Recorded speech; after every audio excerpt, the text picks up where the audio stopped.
Welcome into Week 8's matchup preview that Jeff Bell and I do every single week. We're coming at you live this morning as opposed to pre-recorded. We just figured, this is a timely episode. We're talking about the injury reports that came out on Thursday evening, so why not get them to you first thing Friday morning? Of course, we don't have the Friday practice reports yet, so there's going to be a little bit of speculating with some of these injured players as to whether we expect them to play or not.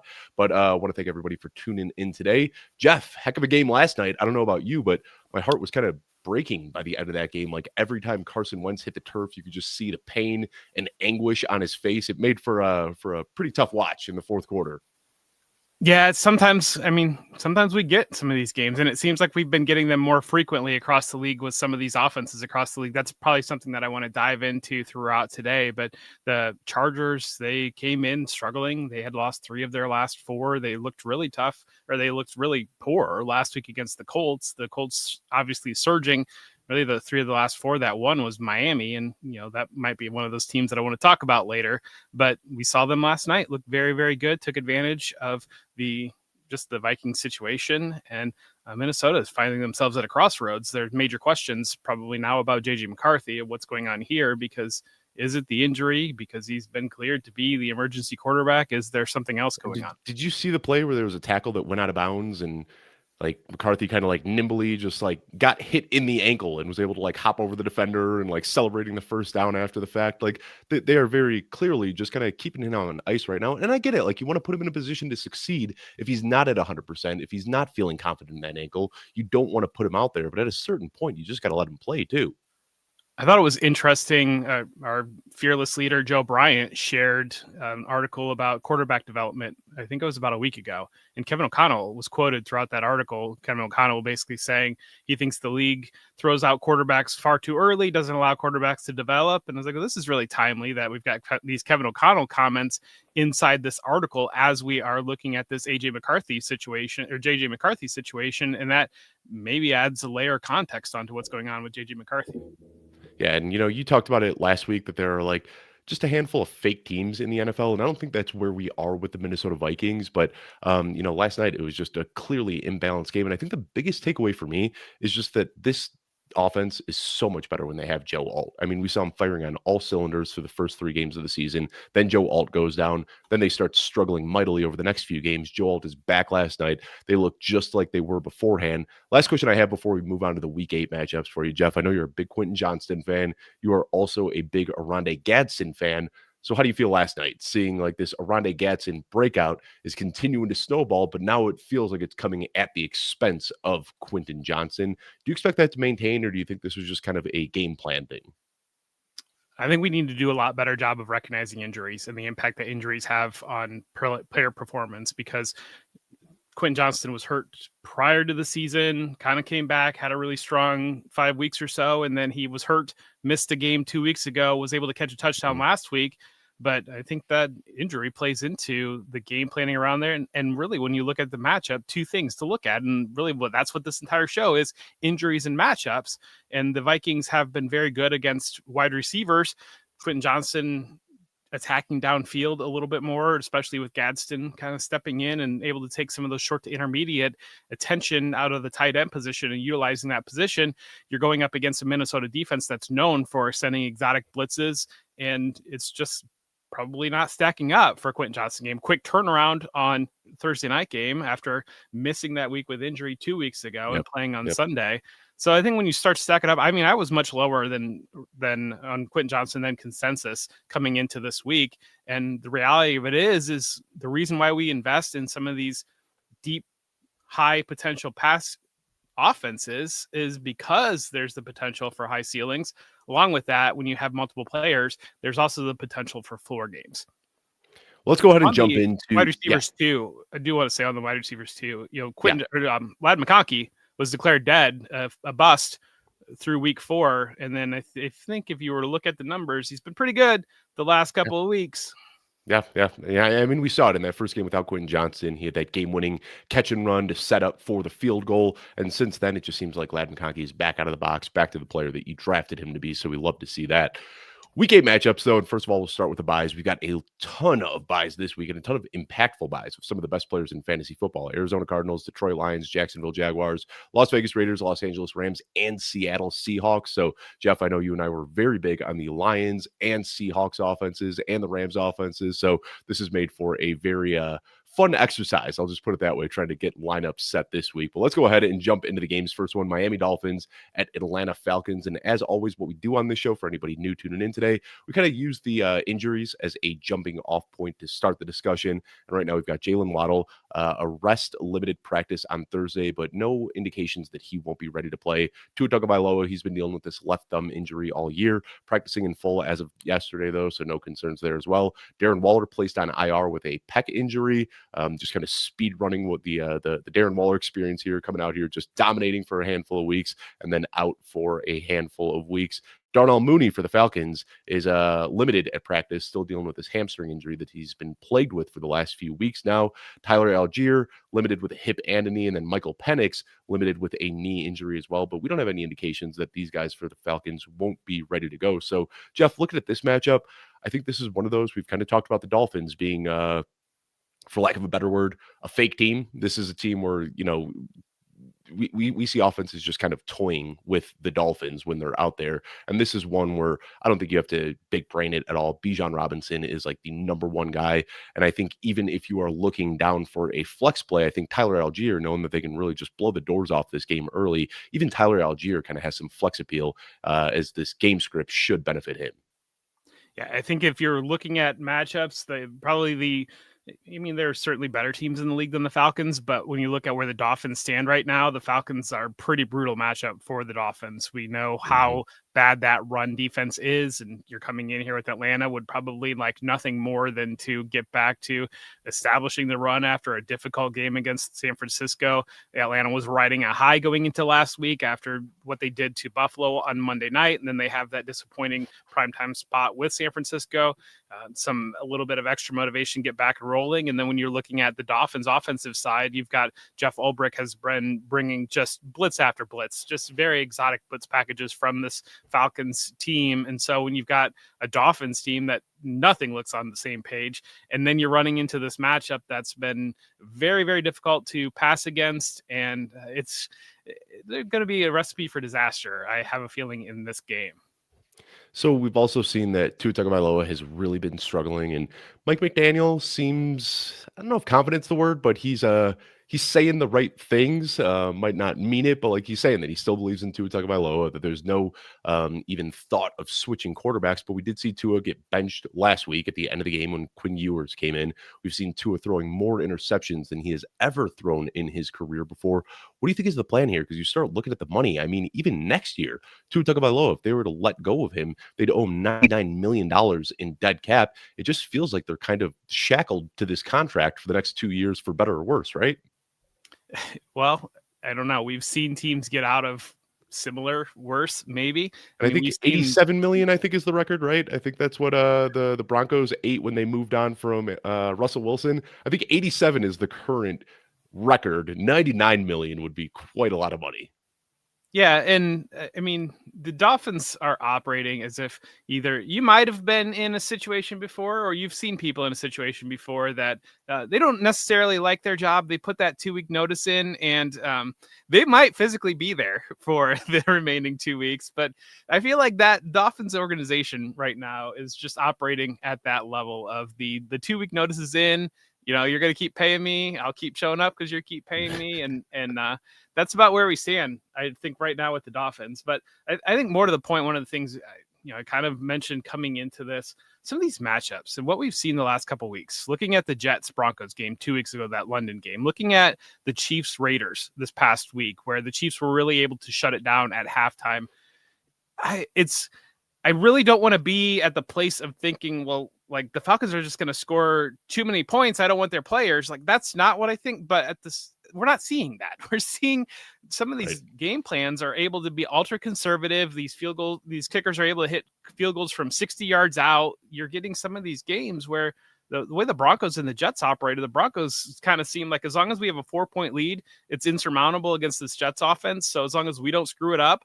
And so that's when you get into trouble of saying, as long as we don't screw it up. And I think that there should be probably some red flags on the passing games in some of these games where we got the Falcons coming in. They would love to just roll it up on the ground against the Mhm. Dolphins. If the Dolphins aren't competitive offensively, they've got no motivation at all to go to the air. And I think that we need to start to take a hard look at some of these games. We saw last week so much consternation about the Patriots and Ramondre Stevenson against the Titans, but really they probably looked at that as the run game has struggled. This is a great opportunity against a team that we don't think is going to threaten us offensively. Let's get the run game rolling. And I think that's, you got to take that into consideration. That said, we've got 6 teams on buys. You got to play like your guys if you got them. Yeah, and we're not saying like to bench Drake London, but I do get Right. what you're saying. They might just come out and say, "Hey, we're just going to run this ball, get out of here as quickly as possible. Let Bijan do his thing in the first half, Tyler Algier do his in the second half." So yeah, like what we talk about in regards to rankings isn't always actionable. I mean, like on a normal week, I'm putting Drake London at like the wide receiver 2 to 5 spot. This week, I've got him at wide receiver 7. That doesn't mean you're benching Drake London, but I think that the expected ceiling in this matchup is just a little bit lower than what you've seen so far. Anything else with this game before we move on to the next one, Jeff? Nope. All right. Chicago Bears and Baltimore Ravens. This is one with a lot of impactful injuries that we are keeping an eye on right now. Cole Kmet has a back injury and has yet to practice this week. DJ Moore dealing with a hip injury. Didn't practice Wednesday, but he was back on the practice field yesterday, albeit in a limited capacity. We expect him to play, but we'll kind of see how that turns out after today's practice. Roshan Johnson, also dealing with a back injury, has not practiced this week. DeAndre Swift didn't practice Wednesday with a groin injury, but was limited yesterday, so he should be out there. Lamar Jackson is the one that we're watching really closely here. Back-to-back limited practices. We know that they really want him back, sitting at 1-5 right now. They do not want to fall to 1-6. But with that quick turnaround next Thursday, we're still kind of waiting and seeing what he's going to able to do at practice today. Zay Flowers, he's on the injury report with a shoulder injury, but he's been practicing in full, so no concern there. And then DeAndre Hopkins missed yesterday's practice with an illness, but he should be good to go on Sunday. So, Jeff, I think anytime we're talking about this game, we really need to start with Lamar Jackson. That's really kind of the sliding doors moment here. Like if Lamar Jackson can play, this is a great matchup. We're firing Zay Flowers up with confidence. We're excited for Derrick Henry with that dual threat out of the backfield. If we're looking at another Cooper Rush or a Tyler Huntley start, that's when we start, tempering expectations for everybody on the Ravens, to put it nicely. Yeah, exactly. It's the Ravens are almost the mirror of, we've got one element here that is an elite high end offensive team, and we've got the other one that, we've seen Dennis Allen have very aggressive blitz packages with the Bears as the defense coordinator, undressed the Saints a little bit last week.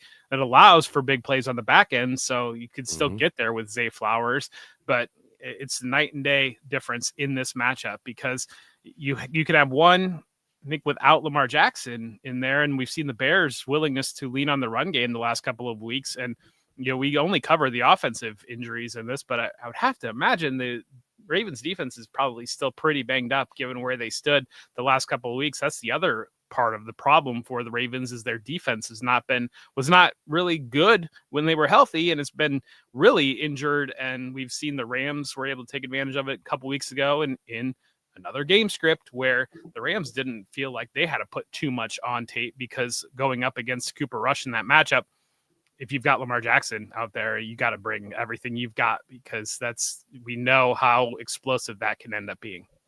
And, I'm glad you talk about that with the defense because I've heard a lot of talk about like this is a good, scary Bears defense.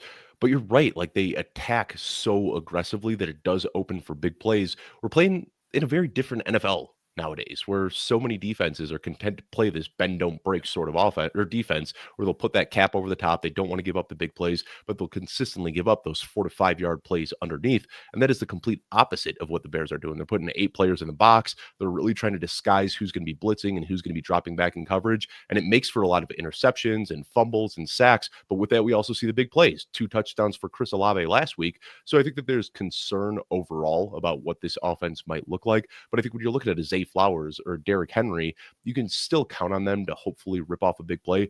Derrick Henry is the one that I do want to talk about, though, because we've seen like the best way to slow down Derrick Henry is to get a hand on him in the backfield. If he gets a full head of steam running through that line of scrimmage, it's really hard to bring him down.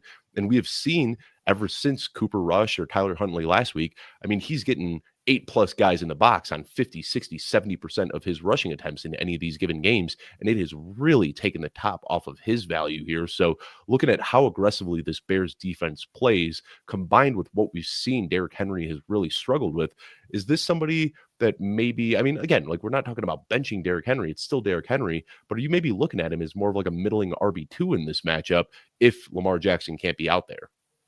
Yeah, I think you can look at it both sides, though. If Lamar Jackson's not out there, you can see the scenario and kind of what we saw in their last game was basically Lamar Jackson's not out here, especially if it's Tyler Huntley, them just leaning very hard on the run game and basically saying, do or die, we're going to lean on this run game. We're going to keep stacking it on because that's our best outcome offensively without Lamar Jackson out here. So I think that you can make a case. It's one of those scenarios you can make the argument regardless of the direction that you want to make the argument, because you're right. Yeah, you get Derrick Henry in the backfield, you're aggressive, but at the same time, just like what we talked about, you allow big plays. Derrick Henry gets ahead of steam. You've got half the defense is already behind him because of the way that you attacked that particular play. And all of a sudden, he's out the back end for a 65-yard touchdown.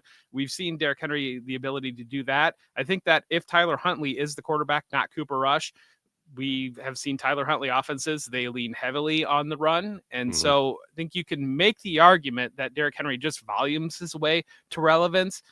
You talk about back end running back too. I mean, it's a light week, 6 teams on bye. I don't think it's very hard to get Derrick Henry up into our running back 1 range in your rankings. I just don't know that there's enough. I mean, if I could retroactively move Kamani Vidal up 5 spots in my rankings, then I think I could make the argument about Derrick Henry being a back-end RB2. But right now, just given where we're stacking up, concerns about some of these other offenses, Derrick Henry kind of still ends up there in that range for me. Yeah, I've got him lumped in as a high-end RB1, or I'm sorry, a high-end RB2 with Rico Dowdle and Cam Scadaboo, and we'll talk about those games a little bit later. But I think you do make a good point that like Tyler Huntley, when he's out there, it is a more run-centric offense, and they can kind of run that read option a little bit. Tyler Huntley's got legs himself. He does really kind of look like a Wario Lamar Jackson out there. Like, he can still run. He doesn't have quite the big play upside, but they can run that read option. There's the dual threat coming out of the backfield, and I think that can benefit Derrick Henry a little bit. Want to talk about the Bears here though as well. I know, I don't want to say it too loudly, but I know a lot of people are quietly hoping that DJ Moore misses this game so the Luther Burden breakout can finally happen, but it does seem like he's going to be playing. So, I mean, when I'm looking at this wide receiver room, it to me feels very evident that it is like Rome Odunze and nobody else really matters in fantasy. I mean, like Rome Odunze is going to get he's got the big play upside. He's the preferred guy in the red zone. And then when you're looking at DJ Moore and Olamide Zaccheaus and Luther Burden and Colson Loveland and Cole Kmet and all these other guys, you're just praying that they can fall into the end zone because there just isn't enough volume going around to support everybody on a weekly basis. Yeah, I think that I know the first read target data has not been kind to Rome Odunze the last couple of weeks, but we talked about it earlier this week on our usage show that you look at what Ben Johnson's building. He's building his offense. He's building layers into his offense. And through those first 4 games, I really like what our Cecil Lammy talks about with windows in the NFL season. And those first 4 games, I think it was just survival mode. And survival mode was Rome Odunze is our best player. Caleb, get the ball to Rome Odunze. We have to stack up some wins here because we know in New York how bad it's going if we don't stack up some wins here. But they were able to do that through that survival mode. Then they had that early bye, week 5 bye. They were able to really focus down on the run game, get that developed, get that rolling, and get in position. We saw a weather game against the Commanders. And then we saw a lead that they were able to build against the Saints. And so they were able to lean on the run game in those situations. If it's the Lamar Jackson game, I would be surprised if they're able to build a lead that they can lean on the run game in. And I think that you could get in a situation where we get some more room on Odunze volume going back on. If it's Tyler Huntley, then yeah, I could see a scenario where they get a lead on a Tyler Huntley or Cooper Rush-led Ravens team, and they're able to just lead on the run game. And I mean, that's football fundamentally, that these coaches, the NFL is just an ultra conservative league right now. And if coaches are able to lead on the run game, that's what they're going to want to do. So I think this is one of the games that we probably have more to talk about than a lot of other ones. Like the other thing that I want to talk about here, DeAndre Swift and Kyle Monangai. We saw a split last week, and this wasn't just garbage time. I mean, like Kyle Monangai was coming in for full drives, and we've seen him steadily involved as a pass catcher as well, which is kind of shocking because he didn't do a lot of pass catching in Rutgers, but that's kind of how he carved out a role early in the season. We saw him out target DeAndre Swift 3-1 last week. So are we expecting more of a split backfield here? And I'm asking the question, but I'm just going to say I am expecting more of a split backfield here because Ben Johnson explicitly told us this in the preseason when talking about Kyle Monangai. He said this is a physical, hard runner that we want to rely on late in the year. And I think we're starting to see that develop now. You talk about how Ben Johnson is wanting to establish his brand of football. And I think all of that starts with the offensive line. And since the bye week, we've seen that interior offensive line that they paid up for a lot this offseason has started to mesh, has started to look really good. And now we're seeing the thunder lightning approach with Kyle Monangai kind of being that hammer, DeAndre Swift with the big play upside through these bigger lanes. And it's starting to feel very reminiscent of the offense that we saw coming out of Detroit. So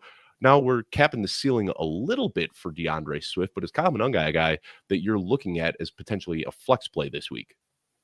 You have to. You've got 6 teams on bye, and I'm looking at your. Occasionally, I'll read your sheet, and I'm looking at it right now, and I see DeAndre Swift groin, did not practice Wednesday, limited practice Thursday, Yep. and while you have yes, Ben Johnson in the preseason talked about wanting to have a split backfield. You've also had the last couple of weeks DeAndre Swift dealing with injury, and looking at the long term of the season, getting through the season.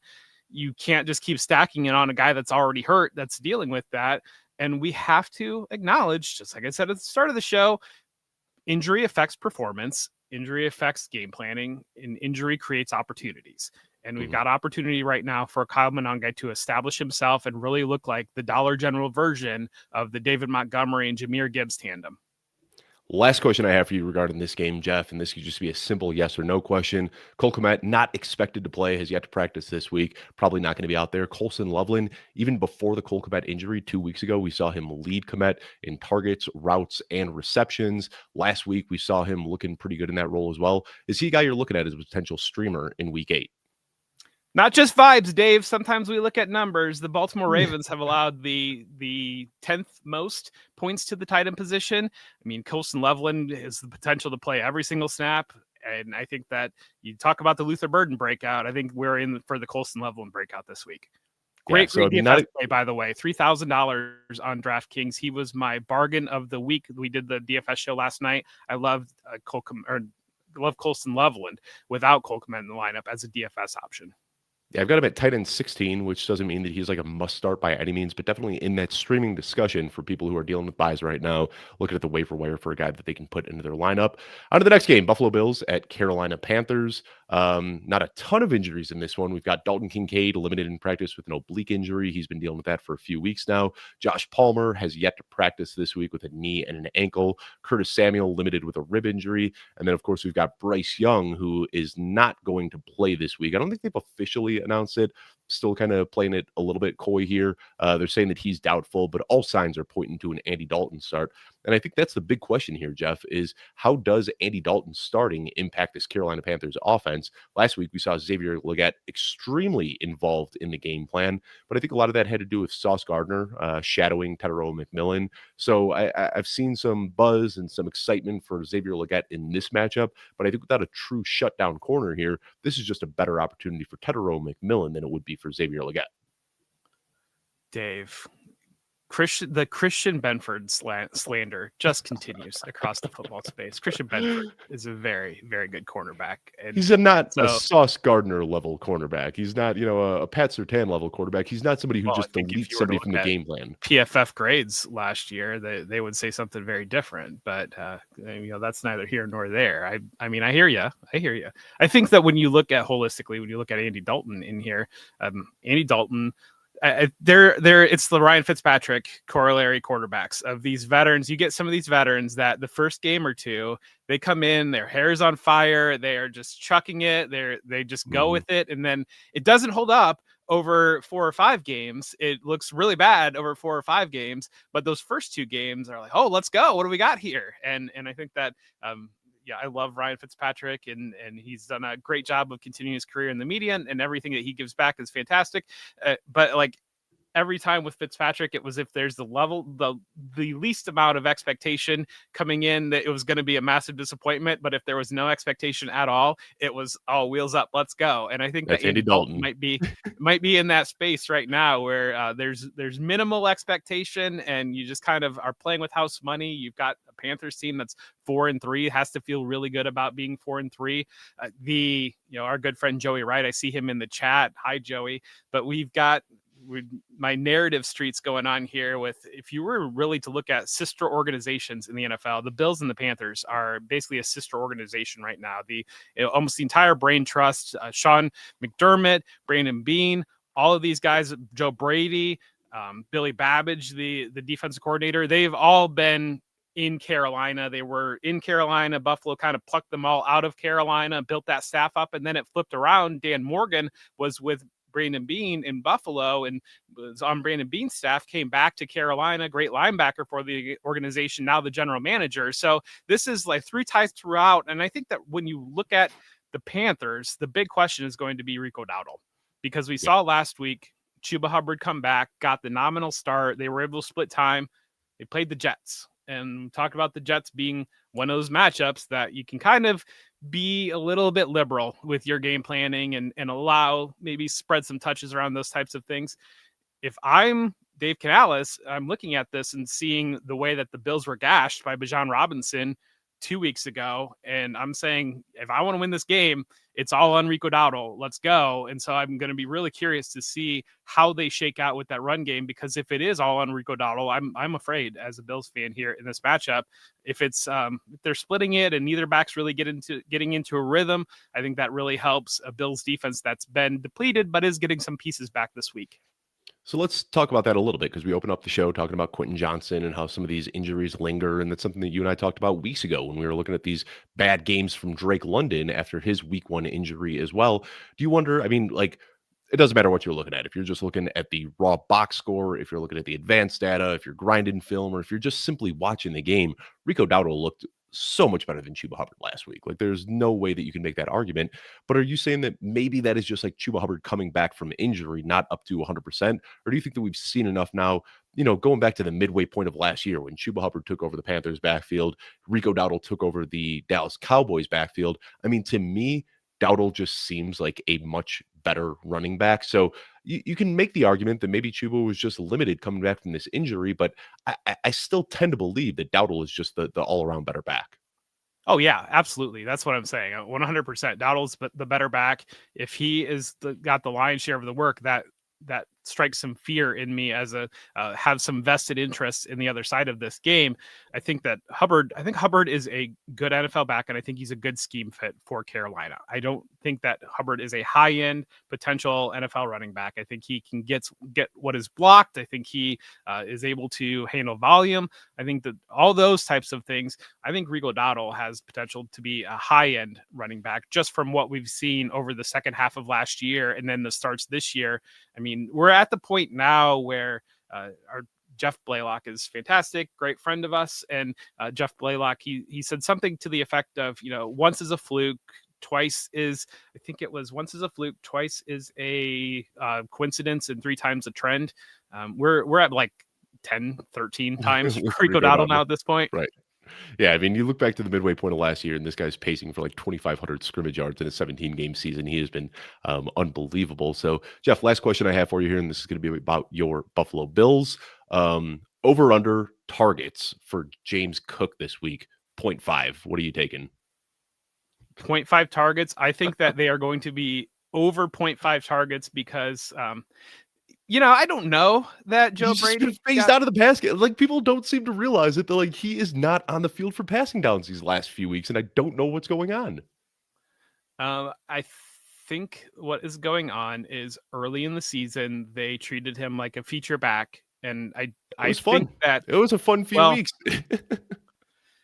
I think that what happened, it reminds me a lot of 2 years ago. 2 years ago, I forget what the Bills' record was, but it was like 4-3 or something like that. And there was a lot of hand-wringing going on at that point in time. And then ultimately, Ken Dorsey lost his job. Joe Brady stepped in.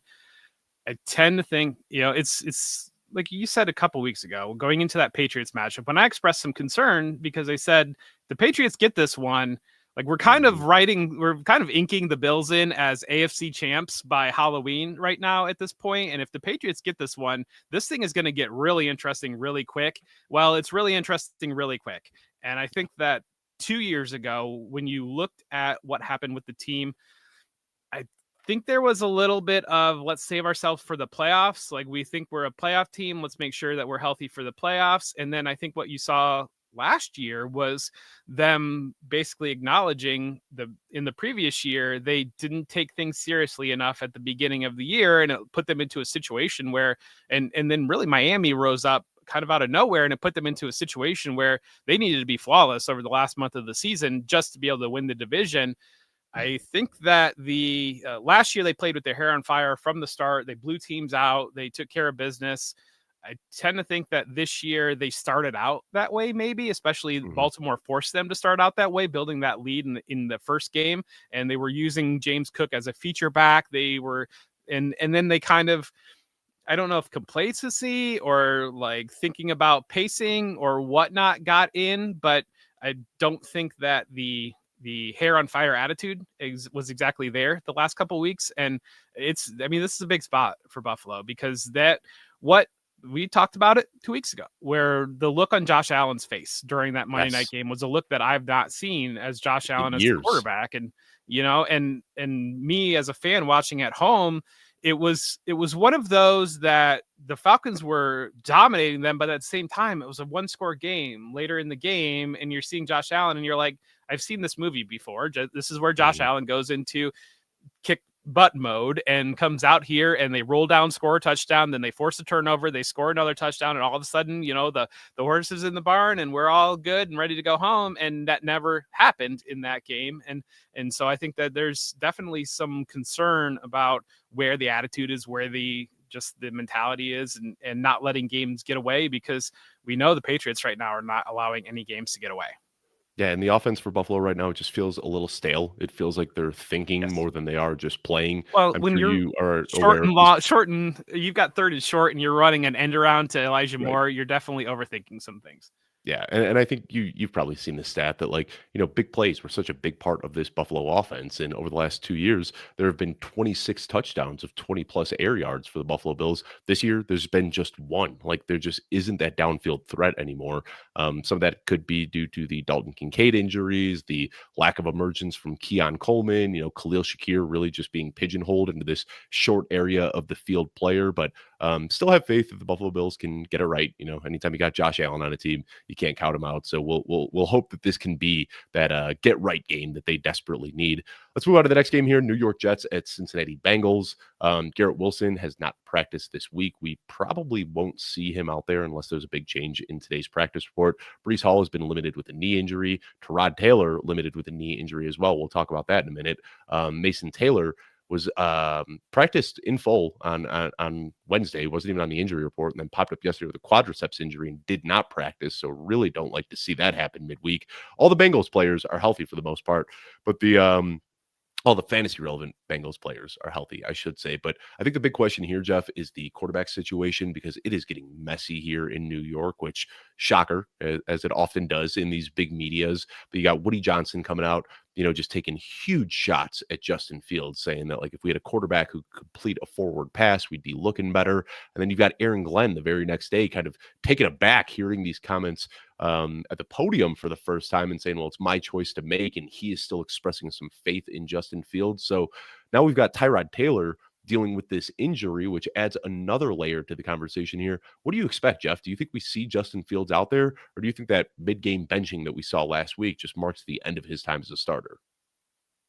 I I think Justin Fields is gonna play. I think he's gonna be the So do starter. I. Is Yeah, I'm ranking it that way. Yeah. Well, and part of me wonders if it wasn't moving, the injury might be a factor there, and you might have Aaron Glenn as a coach basically saying, "Hey, like I hear you, Woody Johnson, but Tyrod is hurt, and we Right. need to build up the confidence of the guy that we need to run out there because we don't have a third option right now." But And you almost wonder, to and I just real quickly, I want to like note that Justin Field, he passed concussion protocol. And I'm not going to say that there's like anything nefarious happening on NFL sidelines, but like he got beamed in the head. And then back-to-back 3 and outs, and then he, like, takes a sack to let the clock expire going into halftime. I'm not gonna sit here and say that Justin Fields is, like, the best processor in the world. He does make these mistakes often, but what you saw in those 3 drives following that very severe blow to the head that he took was just him looking completely lost out there, which full disclosure, we do see from time to time with Justin Fields, but I wonder if that was just kind of like a, "Hey, like, you really got your bell rung, like, let's just get out of this game and keep you healthy." I don't know if that was, like, a 100% benching. I think that that hit that he took probably had something to do with him not playing in the second half. Well, we saw that concussion early in the season, and he missed a Right. game because of, or I don't think he missed any games. I think he No, he didn't. He was played. Yeah, he he didn't was miss. pulled from the game very late, like, with Yeah. a few minutes left in the 4th quarter, but then he was back at practice and played the next week. And I think I saw some comments from him basically like that he didn't have a lot of concussions previously, and he was kind of like it was like caught him off guard of like what it did to him a little bit, Yeah. and then yeah, like you said, you take a hit in that, and you're looking dazed out there, and you've already had one, and we know that. I mean, the two of us know that they can stack up very very quickly, Yep. and I think that that's definitely got to be a factor when you're Mhm. looking at it. So, if like under the assumption, let's just say that Justin Fields is going to play in this matchup, we know that the Bills have been, or I'm sorry, the Bengals have been very susceptible to the run game. I know there's a lot of just like, Justin Fields isn't cut to be an NFL quarterback, his career's over, yada, yada, yada. We're talking about a weekly game here with fantasy football. I don't really care about any of that stuff. At the end of the day, like if you're getting Justin Fields starting in a matchup against the Cincinnati Bengals, that's a guy I'm looking at as a QB1 this week. Well, I mean, especially, I don't know if I'm there on QB1. I think that there's still enough quarterbacks that I can avoid him in the quarterback one position. I've just been lower on Justin Fields the last couple of weeks than you have, and that's fine. I recognize that.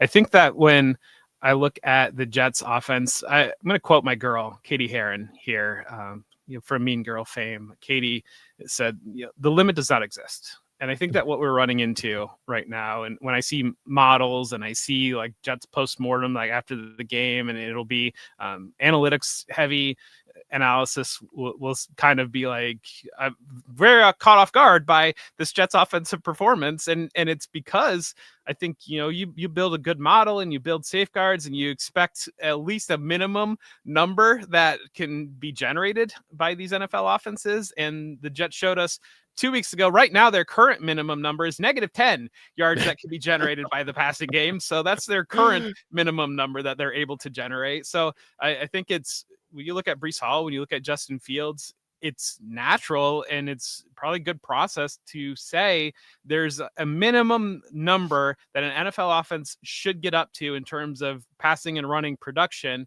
So I don't want to bury below the minimum number. You can go below the minimum number. And like we've seen a Jets offense that has gone below the minimum number. It's been absolutely brutal. It's tough sledding. But couching everything this week with 6 teams on bye, you're still going to play Breece Hall. You're still in Superflex. You're still going to play Justin Fields.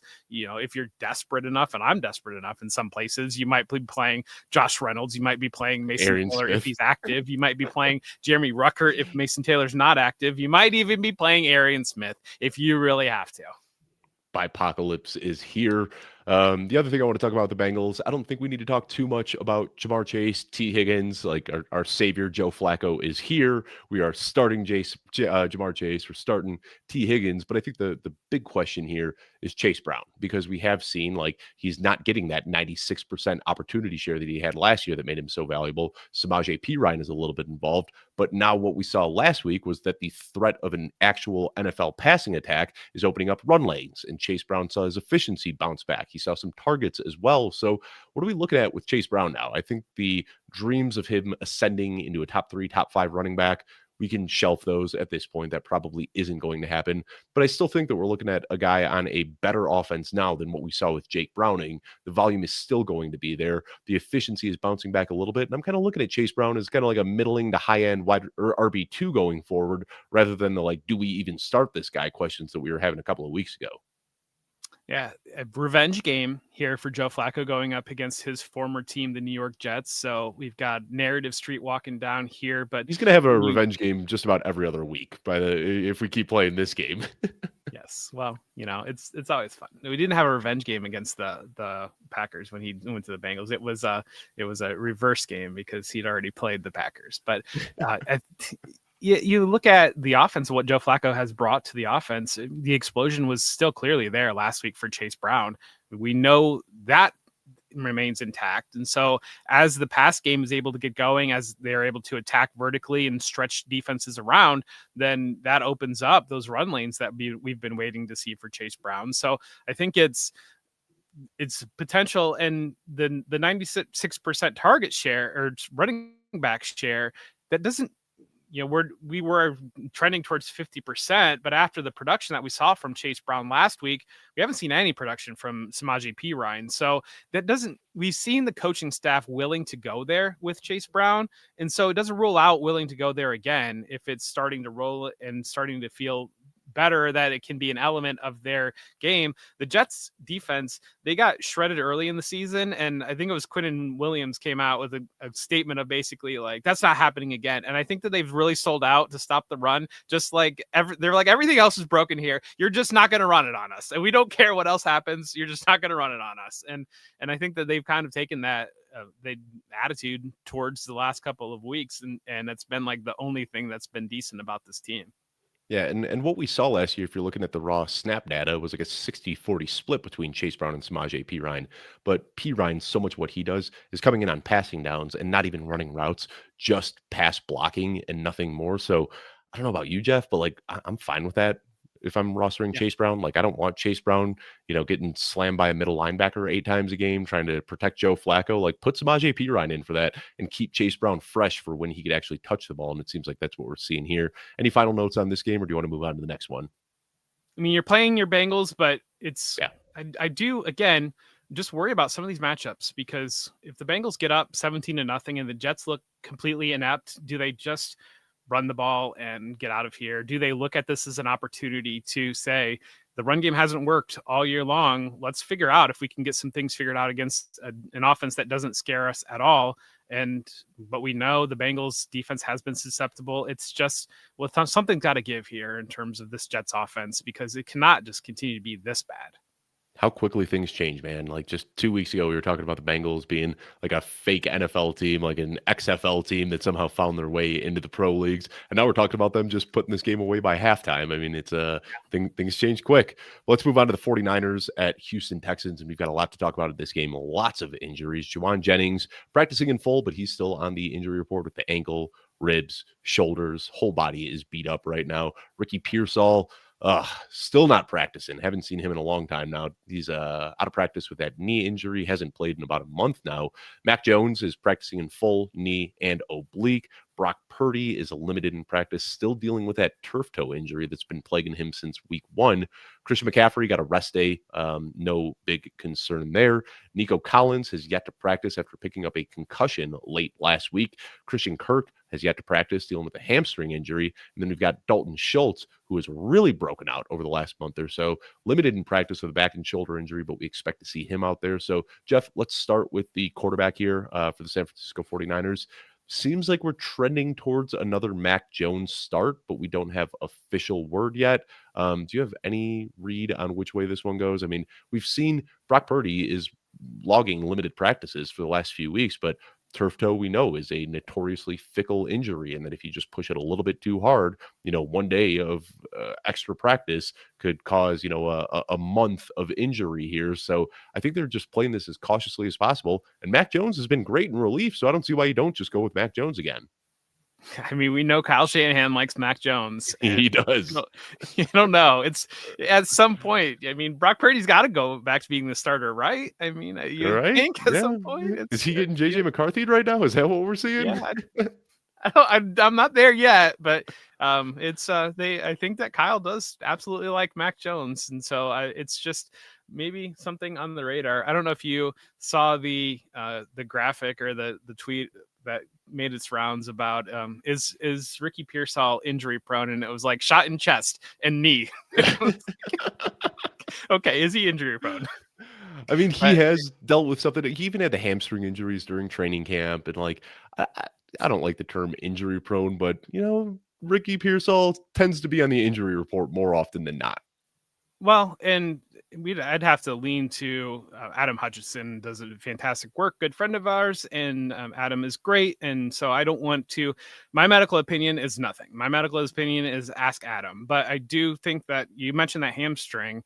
To me, it seems like we saw the string of in the NBA where there would be the calf injuries, and that would lead to Achilles. It seemed like Hmm. with some of these high Hmm. profile players, you can't help but wonder if that hamstring was causing him to alter something, and then that leads to the knee.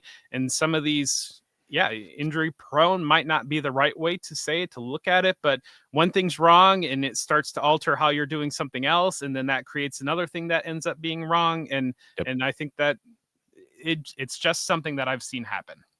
Yeah, I mean, you learn the song in kindergarten. The thigh bone's connected to the knee bone's connected to the shin bone. Like it's all connected, and yeah, we see this often that these injuries do just kind of snowball a little bit. So, hoping Ricky Pearsall can get back out there because what we saw early in this year was great. I mean, on a per game basis, he's still fifth in the league in yards per game. Looked really good early on, but in this matchup now, I think the big question is we've seen like the big blow up games from Kendrick Bourne, but now that Juwan Jennings is healthy, practicing in full, we saw him kind of operating as the wide receiver one. So Kendrick Bourne here for a good time, not a long time. We saw those back-to-back huge weeks, but this week, if you had to start a San Francisco wide receiver, I'm imagining you're leaning towards Juwan Jennings over Kendrick Bourne, right?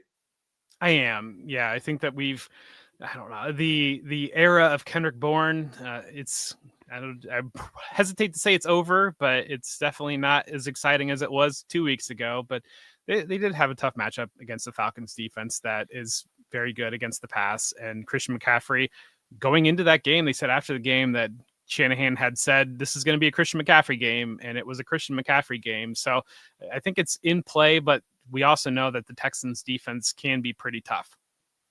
Is there And an easier bet this we week cannot than move off the 49ers without. We've made it 46 minutes into this show. It is National Tight Ends Day on. Jeff? That's just what I was about to ask. I was going to say, is there an easier bet to make than a George Kittle ATD this week?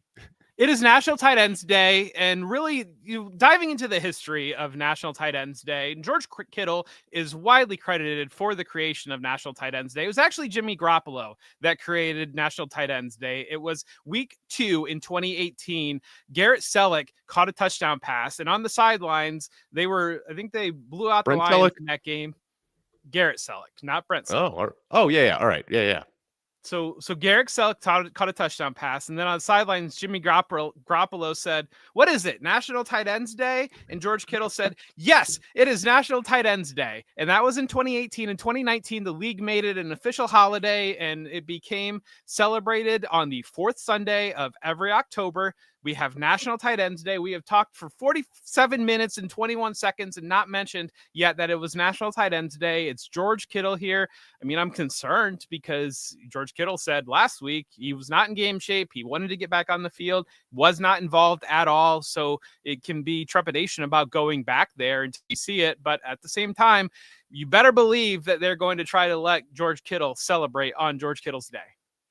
As they always do. So, yeah, I mean, I'm still firing George Kittle up.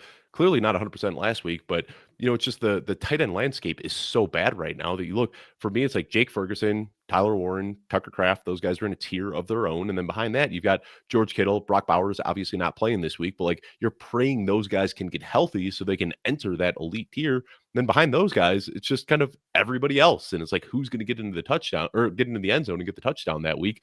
But I do want to talk about the tight ends, and I think that's a good segue to the guy that I really want to talk about here, which is Dalton Schultz. Coming into last week, he had 3 straight games with 6 targets, starting to get some pretty promising usage here. And then last week, we saw him explode 9 targets, 98 yards, got in the end zone as well. Is this the guy that you're looking at as a top 10, maybe a top 12 play going into week 8? Struggle targets. It's all Yep. struggle targets, and we Yep. are the spiritual successor of Jonnu Smith here with Dalton Schultz just getting the struggle targets coming on mid-season and ends up being a tight end 1 through the back half of the year because the Texans have nothing else working offensively.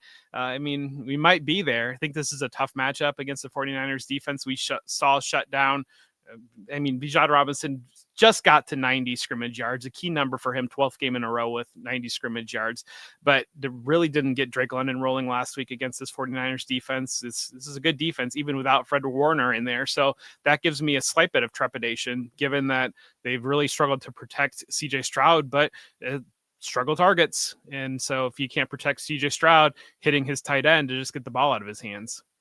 Also, want to talk about the wide receivers here in Houston. We've got Nico Collins and Christian Kirk. Neither are practicing. And to me, the two rookies that they drafted almost, I don't want to say carbon copies, but like such similar archetypes. Like you've got, moving from Nico Collins to Jaden Higgins and moving from Christian Kirk to Jalen Noel. It feels like you're getting two very, very similar players here. So curious if you had to pick, like, let's just, for the sake of conversation, assume that Nico Collins isn't going to play, assume that Christian Kirk isn't going to play. You're looking at the waiver wire for a guy that you need to pick up and start this week. Are you going to Jaden Higgins or are you going to Jalen Noel?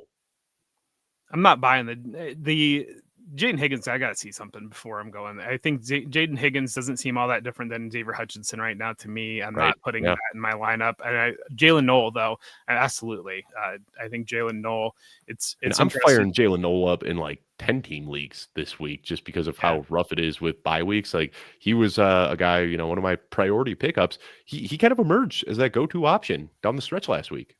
Yeah, I see our buddy Z in the chat, and he was gracious enough to join me and Matt Waldman last night on the Thursday live show, and we talked about Noel throughout that show, and I think it's Tank Dell recarnate here a little bit. Right, 100%. CJ Stroud really loved that Tank Dell target, and I think Noel can offer a lot of the same things. I think Z made a great point last night talking about how people kind of viewed Noel as just like a slot receiver, and he's way more than that. He's able to win outside, able to win downfield, and it really does feel like you made the Christian Kirk comp, and I don't know that I'm there on that because I just think Noel offers stylistically a little bit, but I think a lot more. I mean, my actual comp for Jalen Noel when we were doing the whole rookie process and everything was Golden Tate. Because like he is a small guy, and I think people see Golden Tate and they think, a slot guy, a downfield burner, but he can do so much more. He is vicious after the catch. Somehow, despite his small stature, he is so good at pulling in contested targets as well. He's one of those guys that just plays so much bigger than his size.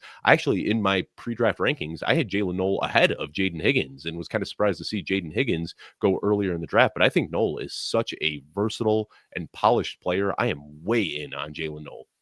Yep. And I think when you look at long term, I mean, the Tank Dell comp, the Golden Tate comp, and I think CJ Stroud's comfortable with that type of receiver. And we talked previously about maybe some of the big receivers, it takes a little bit longer to get acclimated, to get up and rolling in the NFL, where some of the smaller receivers that are able to just create more natural separation, just stylistically, the way that they play.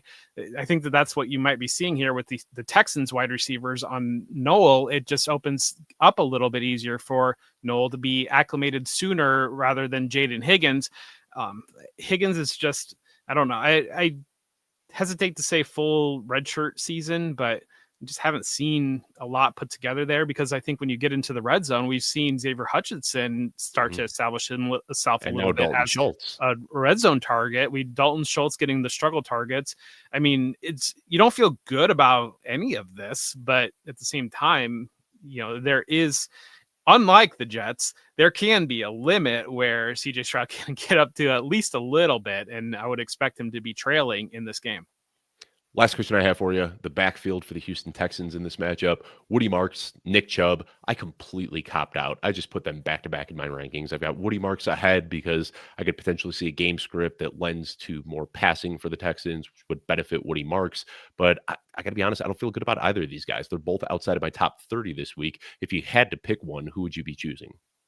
Marks, definitely, and especially in PPR scoring. But I think when you look at matchups, the 49ers matchups, somewhat similar to their division rival, the Seahawks matchup last week. Basically, if they're playing the Titans, or if they're playing the Raiders, or if they're playing the Jets, then I'm there on Nick Chubb. If they're playing literally anybody that can stop the run and score points, I'm going with Woody Marks. All right, let's move on to the next one here. Cleveland Browns at New England Patriots. Jerry Jeudy didn't practice Wednesday, limited on Thursday. He's been dealing with a knee issue. David Njoku, coming back from that knee injury after missing last week, has been practicing in a limited fashion, so we hope that he'll be out there. For the Patriots, we've got Stephon Diggs limited with a chest injury, but no indications that he won't be ready to play. So, Jeff, I think the question here is like, is there a single pass catcher in Cleveland that we even care about at this point besides Harold Fannin and David Njoku? Since we've seen Dylan Gabriel take over, it has just been like 50% of the targets on a weekly basis are going to these tight ends. And the wide receivers are getting some looks here and there, but they haven't been catching them. I mean, it just seems like they're trying to revolve this offense around their two versatile tight ends. And I don't even know if anybody else matters. And I think the only reason they do matter is because they're tight ends. Like if these guys were getting folded into the wide receiver discussion, they'd be wide receiver 60, but because of the just struggles that we have right now in the tight end landscape, they both kind of fall into that streaming discussion. Yeah, and I do the target report every single week. I look at all the targets for the teams, and it always surprises me when I get to the Browns because, Jerry Jeudy on my fantasy bench got like 4.5 points. And then I get to the target report and Jerry Jeudy got 10 9 targets. targets. And, yeah. And it's like, okay, well, all right. The And Isaiah targets are Bond, the there. same thing. Like, and I went back and I watched, and so many of these targets, I'm air quote right now for all the audio listeners, are just like throws that are clearly throwaways that are going, 5 feet over his head out of bounds, but it counts as a target on the stat sheet. But yeah, there just has been like no wide receiver involvement since we've seen Dylan Gabriel take over. Yeah, and again, Matt Waldman has instilled so much wisdom into me, and so I quote him quite often. But he's always talked about the first however many games of a rookie's quarterback's career, defenses tend to play them, kind of conservative, kind of down the middle, don't go one way or the other. And I think that when you look at Dylan Gabriel, we've not seen him can be able to get the ball outside of the numbers. And I think that probably when you look at his scouting profile, what we're seeing right now is not surprising in terms of utilizing the middle of the field, having some mobility, but also struggling to push the ball downfield consistently, struggling to get the ball outside of the numbers. And at some point, you would think defenses are going to adjust and lock down on these tight ends and dare him to push it outside. We haven't seen him be able to do that yet. And so until that happens, yeah, you're still going to go to the tight ends because, again, like you said, the tight ends is this type of week that you're putting warm bodies into your lineup in reality. In some of these, especially these deeper dynasty leagues that we play in where you're starting 10 players, you're anybody that might see 10 to 5 to even 3 targets at some point. I need them in my lineup this week. So you're there probably with David Njoku, with Harold Fannin. You don't feel good about much anything else. So we know Tez Johnson was the clear wide receiver 1 last year for Oregon. Do you remember who the on a per game basis who had the most catches last year for Oregon? On a per game basis, who had the most catches last year for Oregon? I'm going to say probably Terrence Ferguson. It was, yeah, and I think it just makes so much sense.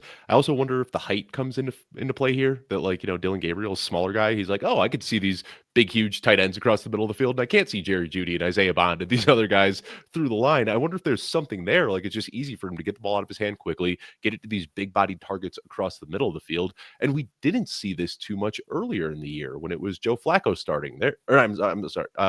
Joe Flacco starting. He was spreading the ball around to the wide receivers. It has been just a cataclysmic shift in how this offense is operating since Gabriel took over. And I wonder if that does have something to do with his height, that it's just easier for him to find those big bodied tight ends. Yeah, we need to find a team that we can put Jerry Jeudy and Jameis Winston on together. Maybe we'll call them like the New York Not Jets or something. But we need a situation where we can get Jameis playing with Jerry Jeudy again, and Jerry Jeudy can be a top 10 receiver because Jameis Winston's the only player that has gotten Jerry Jeudy to be a top 10 wide receiver. But Jameis Winston willing to hold the ball, can push the ball downfield. Mm-hmm. Jerry Jeudy likes to his TikTok routes, and Jerry Jeudy looks really cool running some routes sometimes, but opening up on time and those types of things can be a struggle, I think. And so, but I think that really when you look at the Browns, they know that they have a very strong defense. They want to keep the game conservative and run the ball, hit those tight ends, and protect the rookie quarterback, but also lean into having a strong defense. Yeah, one of my favorite things the Browns do is when they run that play where Jerry Jeudy gets open 40 yards downfield, and by the time he throws his hand up to show that he's open, Dylan Gabriel is already on his back in the backfield. Yeah, the Browns really like that play. They run it a lot. We need to talk about the Patriots a little Yeah. bit, but this is also like, who you're starting here. Drake May, elite QB1 at this point, no question about that. Stephon Diggs, we know on a per route basis, has been absolutely elite. You're starting him, hoping the upside can hit, hoping that he can get into the end zone. I think when you're looking at Kayshon Boutte, I mean, like all of these receivers, I don't want to say this because people are going to, take it the wrong way, but it's so reminiscent of the Tom Brady era, right? Where he is just spreading the ball around to everybody and you don't know how to start on a weekly basis. They don't have a Randy Moss on this depth chart right now. So it's like everybody's getting theirs. We're going to see Demario Douglas have his blow up games. We're going to see Kayshon Boutte have 2 touchdown games. We're going to see Stephon Diggs have his random 150-yard games. It's so hard to predict. I think Diggs is the guy that you're starting, without question. Kayshon Boutte is the guy that you're kind of looking at as a streamer in deeper leagues. And then even if you're desperate enough, you can look at Demario Douglas or Hunter Henry as guys that you can put in as your flexes.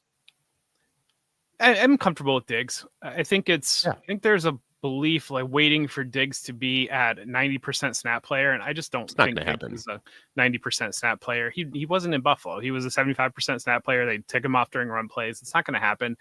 So I want to I say it's mean, not just like the snaps though; it's also the routes. Like I'm okay with a wide receiver who comes off the field for running plays because they're not running routes there.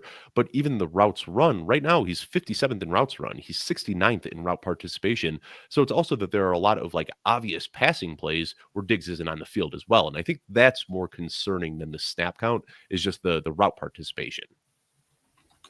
I see 7 targets 4 weeks ago, 12 targets against Buffalo, 3 targets, and then 7 targets again last week. And that's what I see. And I On think a that per route basis, Puka Nacua and JSN are the only guys pulling more targets than him. I mean, like when he's on the field, he is drawing targets. So I just like imagine like think like that 69% route participation. If we can get that up to 80%, then all of a sudden we're looking at like a 10 point or 10 target per game floor. I think that's where I really, really get excited is if we can get to that point. We got to remember this game that he's playing on Sunday in week 8 is the first time that he's played a game over a year removed from his ACL. And that's what they say is like 365 days is what we want to see. This will be the first game that he'll be a full year removed from the injury.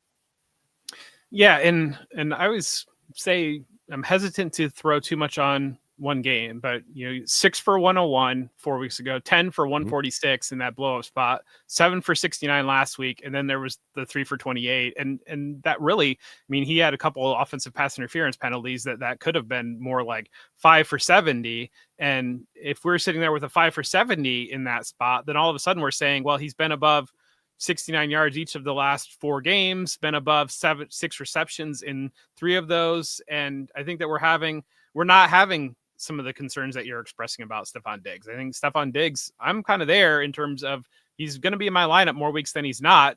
Oh, I hear 100%. you Yeah. on the route participation data, but I do think he has stepped forward to establish himself as their primary go-to receiver.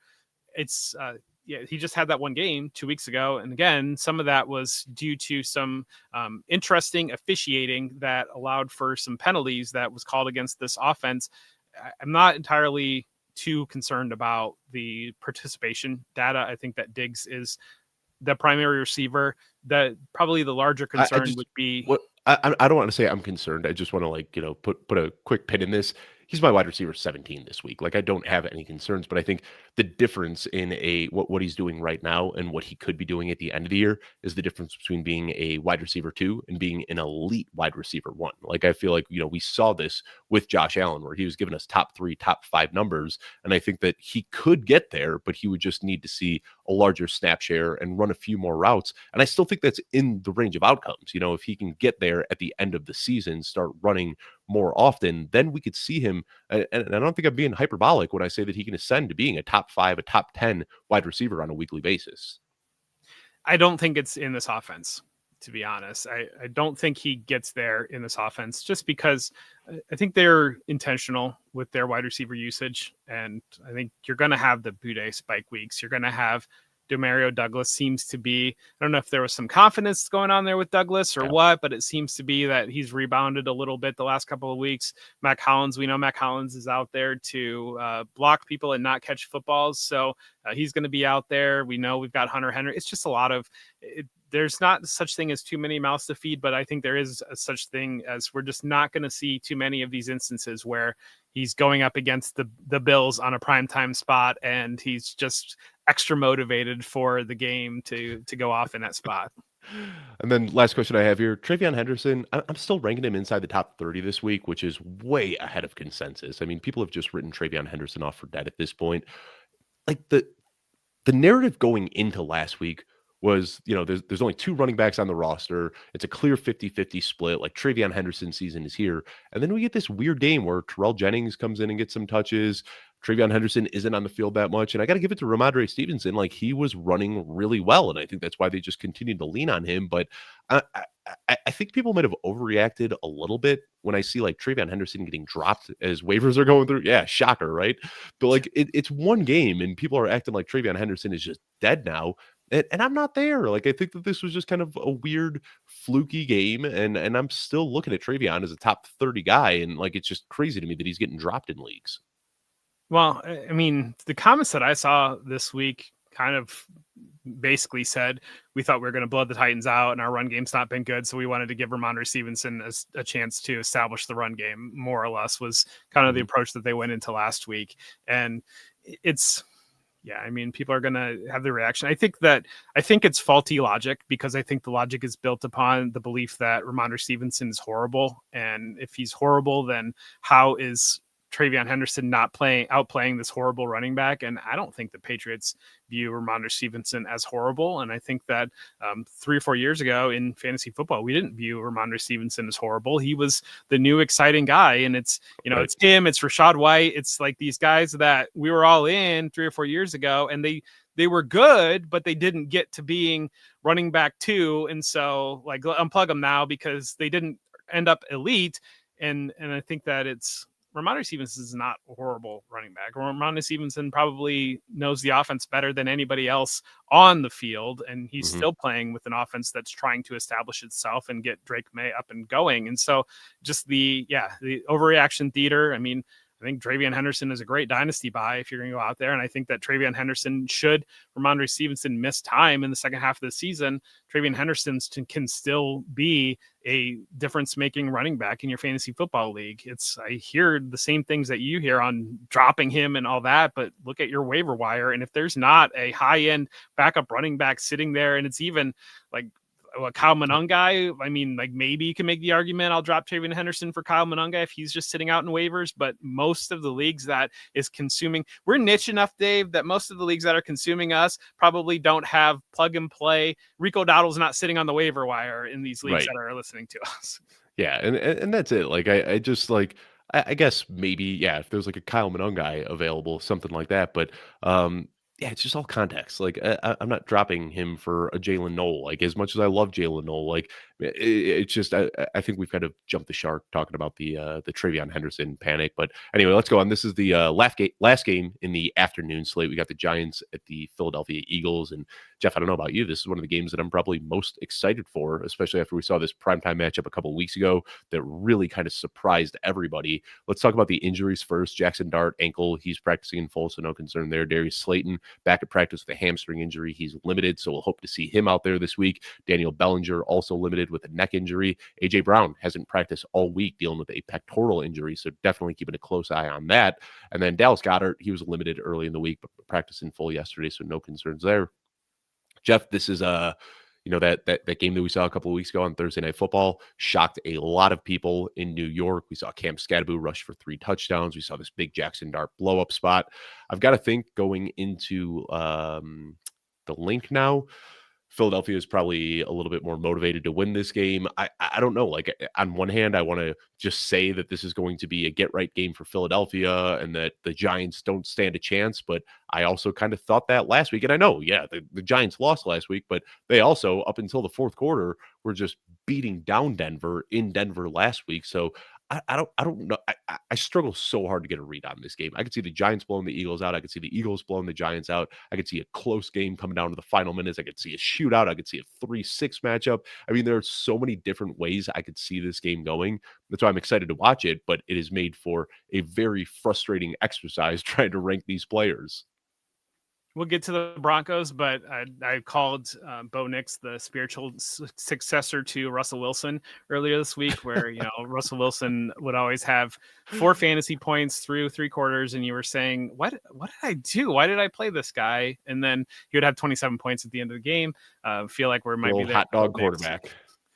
Yeah, I don't know where we are there, but I think that when you look back 2 weeks ago, I mean, we're human and NFL players are human, and you probably run into some scenarios where you say, we're the big bad Eagles and we're going to roll here on the short week. And, we know what we got here. And then momentum starts to move in one direction. And then all of a sudden you can't get off the bus. I think that it's really interesting on the Eagle side of seeing what we saw last week, because they had that mini bye, and really we saw them flash back to 2022-2023 offense with Jalen Hurts in the passing game. And from the start, just we're going to attack downfield. And I think that prior to that, they were still trying to be the lean on Saquon Barkley. Let's not ask Jalen Hurts to do too much. You know what we got here.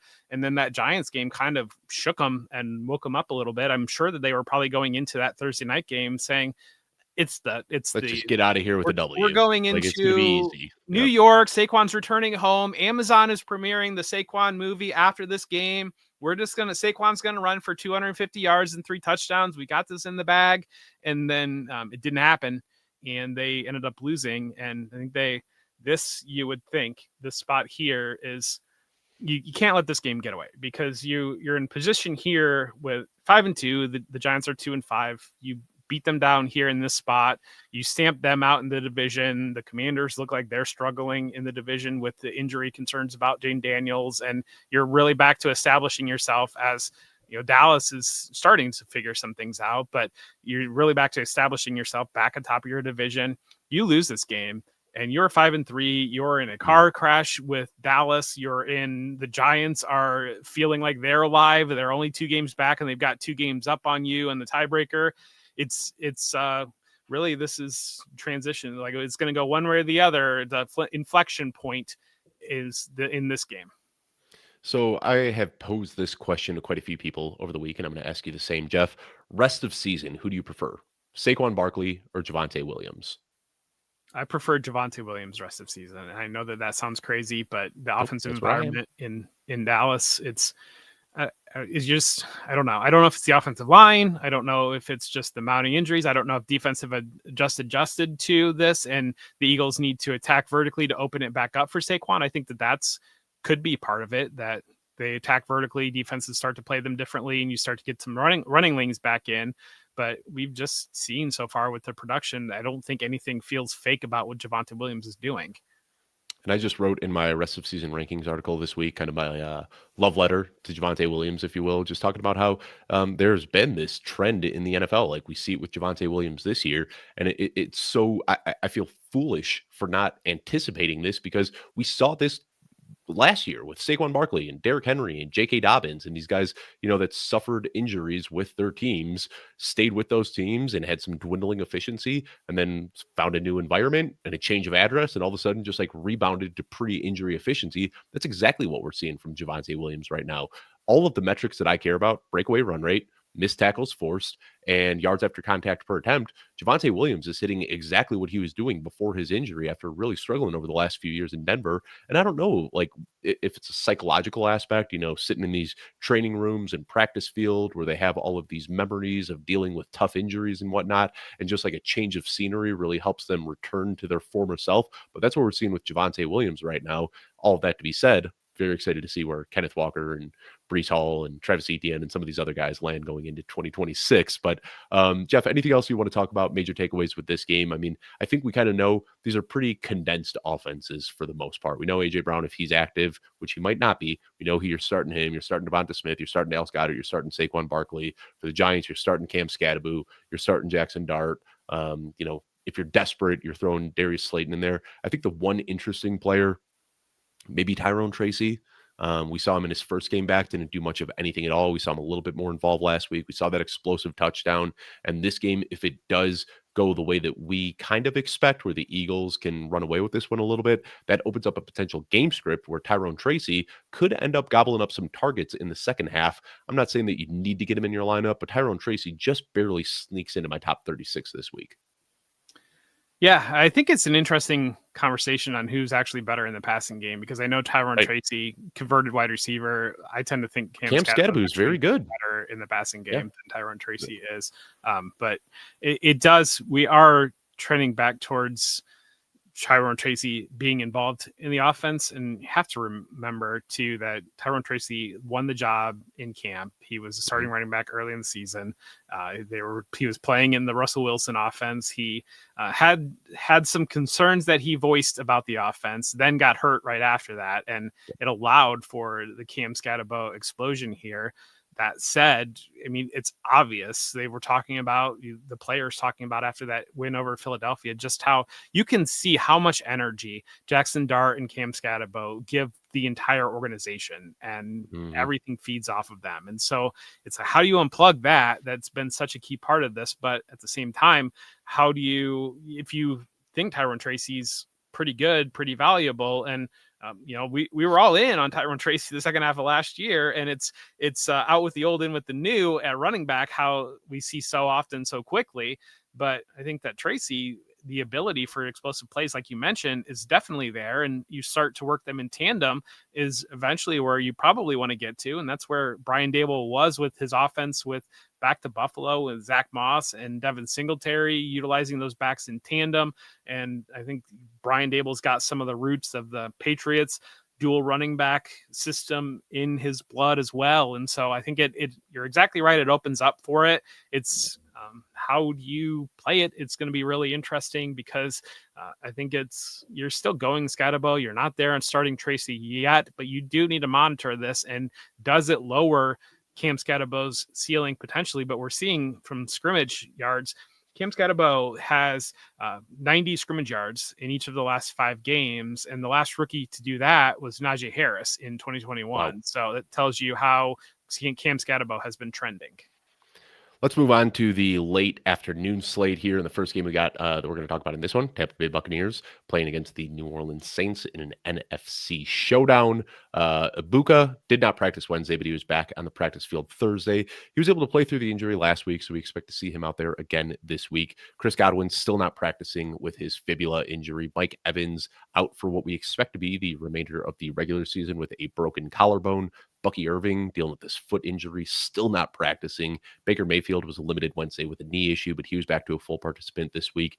I don't know if there's a team right now that needs a bye week more than the Buccaneers. I mean, they are just so banged up on both sides of the ball. Chris Olave didn't practice Wednesday with an ankle injury, but he was a full participant yesterday. And then Alvin Kamara, dealing with an ankle injury, has been limited throughout the week. Kendre Miller out for the year with a torn ACL. And then Juwan Johnson, dealing with a neck injury, was limited in practice. Jeff, I don't know what the first thing to talk about here is. Probably got to be the pass catchers for Tampa Bay, I'd imagine. Schematically, I'll tell you how I expect this to work out, and you can tell me what you think. I think Ibuka kind of plays that X role, fits right into what Mike Evans was doing. I think Sterling Shepard, we've seen at this point in his career, really can't do anything outside of the slot, so I expect to see him there. And then Tez Johnson gets pushed out to the flanker role, which is where we saw Jalen McMillan really stepping up in a big way down the stretch last year. So, I'm looking at this as Ibuka is your must start. You're getting him in your lineup, even if he's dealing with an injury. Sterling Shepard is like hey, I really need 6 to 8 points out of a flex spot. But Tez Johnson, I think, is the kind of exciting player that can score these big touchdowns and kind of the Jalen McMillan of it all that we saw last year. And then even Cade Otton is a guy that we've seen step up in big ways throughout injuries. So I think there's a lot of intriguing guys right now that you can just pick up off of the waiver wire. Maybe not Tez Johnson at this point, but Sterling Shepard probably still available. Cade Otton probably still available. There's some guys that you can just pick up and put in your flex spots this week to get through some of these buys. Yeah, I mean, I think there's definitely steam that's bubbling on Tez Johnson because he's the mystery box. He's the new exciting thing, but it's another thing that we discussed last night is kind of the way that these young receivers, it's basically like you got to find your way onto the field. And when you find your way onto the field, things start to accidentally happen. And then when you're able to make things accidentally happen, then things start to happen on purpose. And I don't know that we're quite there yet on things happening on purpose. With Tez Johnson, we're probably still sitting in the accidental zone. But when you're out there with Baker Mayfield, the ability to catch touchdowns in play every single week. And so that's kind of where you're just any of these passing targets. I think outside of obviously Ibuka, but probably out Cade Otton, I feel like I'd be comfortable enough with Cade Otton to be there. I think when you're looking at Shepard and Tez Johnson, you're really hoping, right, they just accidentally find the end zone more or less at this point to start them in the week. But we're in a week where you might be considering that. Yeah, and I got Cade Otton as my tight end 9 this week. So I mean, again, just kind of in that shuffle with all the other streamers, but I like him a lot more than a lot of the other streamers. Let's talk about the New Orleans Saints, though. We got Alvin. Yeah, Just saying it from the Buccaneers side. God, I mean, they lost last week, so maybe, but man, this feels like a letdown spot. Like this feels like just, you're on the road, you've got the bye next week. You're kind of thinking, we'll handle the Saints, and then the Saints come out and bite you. yeah. That being said, Baker, I mean, like losing 2 straight. I don't know. I mean, it could potentially happen, but the Saints have just been so bad this year that it is a potential letdown spot. I hear what you're saying, but I think that the Buccaneers are a little bit more disciplined than that. But again, like we've seen crazier things happen, like we just talked about with the Eagles going into New York a couple weeks ago and blowing that one. Alvin Kamara, I think, is the interesting guy to talk about here. We saw him losing his long-time workhorse role in this offense to Kendre Miller, with Kendre Miller now out for the season.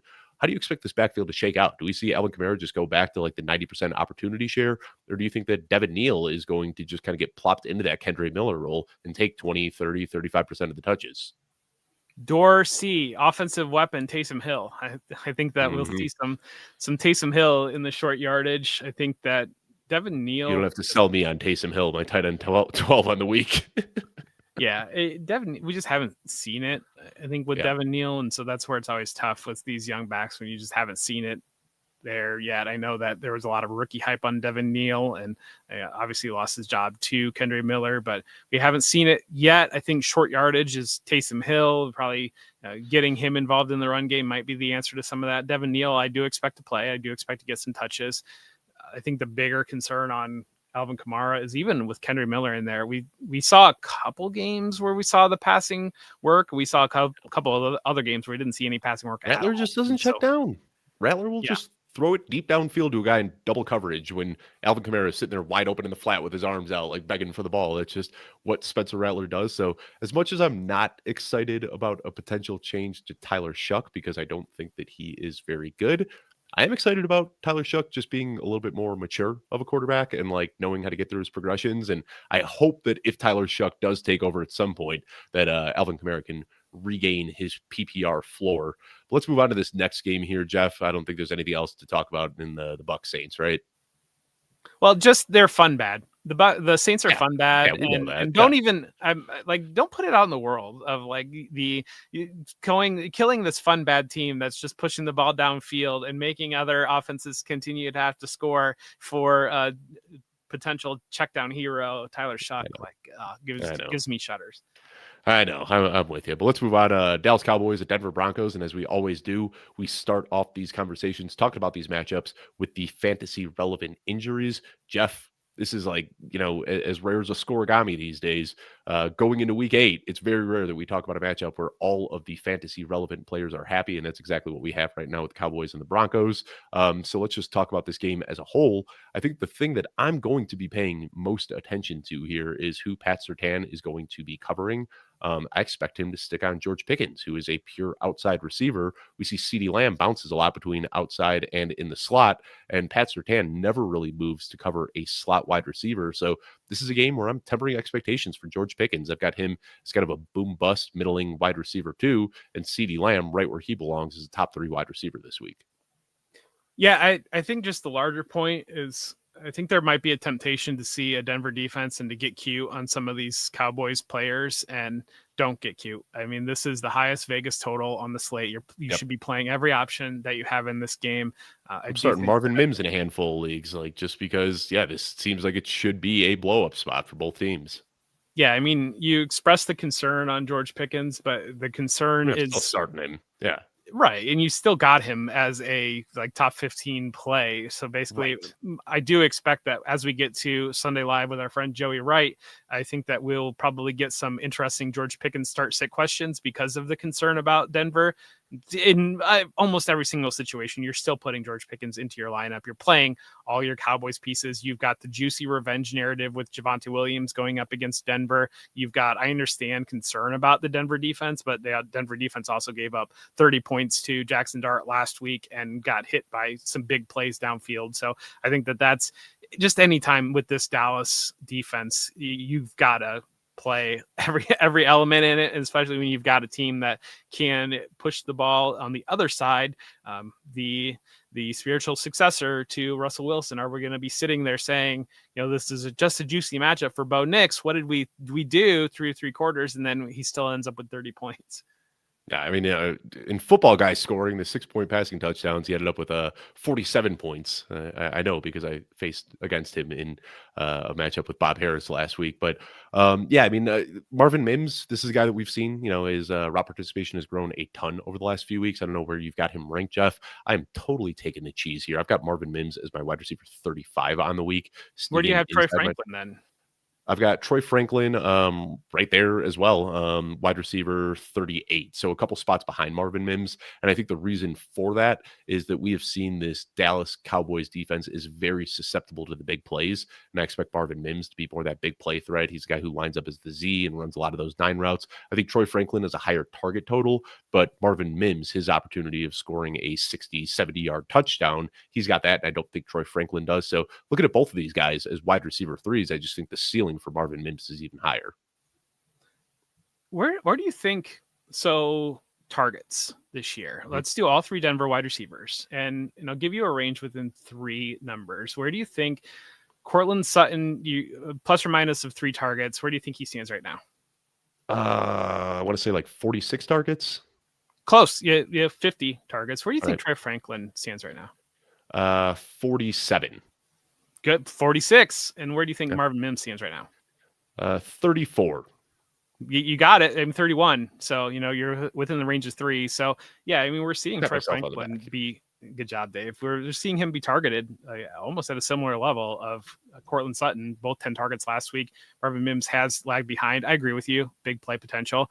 Marvin Mims is definitely a player that I would put in my lineups. I'm just a little bit more bullish on Troy Franklin. I think as we stand right now, that being said, I don't know. It's one that you buy into Troy Franklin, and the next week there's 4 targets, and then you're like, Right. maybe it's not really happening here. And the next week it's 10 targets. It's just kind of that type of situation. So I think what I get excited about in regards to Marvin Mims is that he set a season high in routes run last week. And I mean, that's been the problem. Like early in the season, 27 routes, 13 routes, 20 routes, 23 routes, 19 routes, 15 routes. And then last week explodes for 33 routes. And a lot of that was, them playing from behind and having to throw the ball a little bit more than they normally would. But the route participation was a season high as well. So I think that, we saw he was kind of a rotational piece with some other wide receivers there. And last week, he was playing more than 50% of the snaps, running routes on more than 50% of the plays, and just seeing how susceptible this Dallas defense has been to big plays. That's what gets me a little bit excited about him. But yeah, I think we've talked about this game enough. This is just like a fire all cannons. If you've got Cowboys players, if you got Broncos players, like I could even see RJ Harvey coming to life in this game. This this should be a fun one. Let's move on to the second to last game in the late afternoon slate. Tennessee Titans at Indianapolis Colts. And this feels like we know the way that this game is going to go, but let's talk about it anyway. Tony Pollard got a rest day on Wednesday, which he often does since joining the Titans. Hardly practiced at all last year and was still suiting up every single week. Calvin Ridley not practicing with a hamstring injury. Josh Downs back to practice with a concussion after missing last week. So, Jeff, I mean, we can talk about the running backs here. There's a lot of desperate managers out there during bye weeks that are starting Tony Pollard and starting Tajay Spears, but my goodness, you don't feel good about either of those, right? I don't feel good about any offensive pieces on the Tennessee Titans, I know but you're in nobody. positions where you're going to have to start some of them. It's, but you lump them in with the Jets at some level. But we saw Cam Ward had 255 yards last week and Yeah. spread the ball around, really. I mean, I think there's a little bit of steam out there for Chimere DK as we saw the big play. I don't know, Tyler Lockett. He asked for his release from prison and was granted. So he's able to be out there and find a new job. So you've Is got this that one as going on. simple as like don't start your Titans and start all your Colts? Is it Yes. that simple? Yes. Alec Pierce included. Don't start your Titans and start all your Colts, basically. I think that's pretty much it. Yeah. And I mean, I think the fear with this one, again, is we've talked about so much this year, like it really feels like it's happened more this year than it ever has before.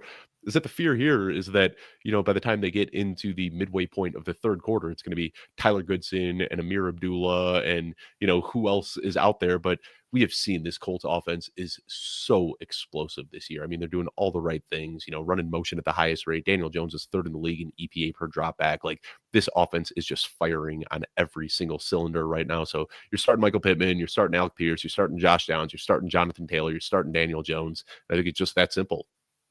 Yeah, and I know early in the season you were making some comparisons between the Colts and Saints from last year, but Daniel Jones is the Saints last year. It was the big plays downfield, the Mhm. unsustainable with those big plays. Daniel Jones is just being asked to make the layups. Is basically all of it. Is just make the layups, and Daniel Jones is able to make the layups, and so that's what you're getting on the Colts side.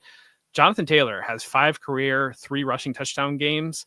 3 of those have come in the last 5 games. So that kind of tells you where Jonathan Taylor's running right now. Jonathan Taylor, he's looked unbelievable this year, like nothing that you don't know already, but just looks like the best running back in football. Christian McCaffrey, better fantasy asset because he gets all of those passes. But yeah, Jonathan Taylor, love to see what he has been doing this year. All right, Sunday Night Football, Packers at Steelers. I am so mad at the NFL schedule makers, Jeff. How do you put the Packers and Steelers together and not put this game in Lambeau? Like it's just such a missed opportunity for the Aaron Rodgers, That's homecoming. not how the schedule works. Though.